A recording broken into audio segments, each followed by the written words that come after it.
جسم کی چوٹ تو وقت کے ساتھ ٹھیک ہو جاتی ہے، لیکن لفظوں کے زخم کبھی نہیں بھرتے۔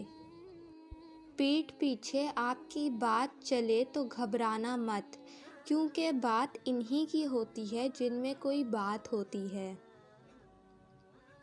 بہتر انسان عمل سے پہچانا جاتا ہے، ورنہ اچھی باتیں تو دیواروں پر بھی لکھی ہوتی ہے۔ رسول اللہ صلی اللہ علیہ وآلہ وسلم نے فرمایا، اللہ تعالیٰ گناہ کو گناہ سے نہیں مٹاتا، بلکہ وہ گناہ کو اچھائی اور نیکی سے مٹاتا ہے۔ آلودگی سے کبھی آلودگی دور نہیں ہوتی۔ اپنے وہ نہیں ہوتے جو تصویر میں ساتھ کھڑے ہوتے ہیں، اپنے وہ ہوتے ہیں جو تکلیف میں ساتھ کھڑے ہوتے ہیں۔ ویڈیو پسند آیا تو ویڈیو کو لائک اور چینل کو ضرور سبسکرائب کریں۔ بے معنی الفاظ کی ادائیگی سے بامعنی خاموشی لاکھ درجے بہتر ہے۔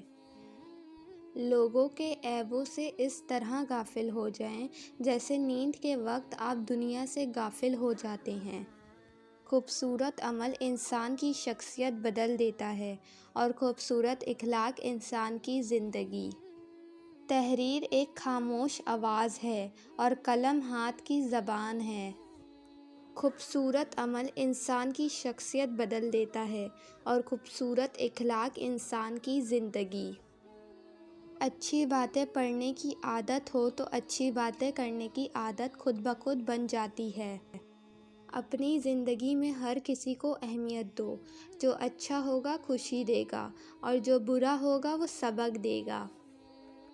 رشتے توڑنے کا مشورہ تو کوئی بھی دے سکتا ہے، مگر رشتے جوڑنے اور نبھانے کی ترغیب کوئی باشعور شخص ہی دے سکتا ہے۔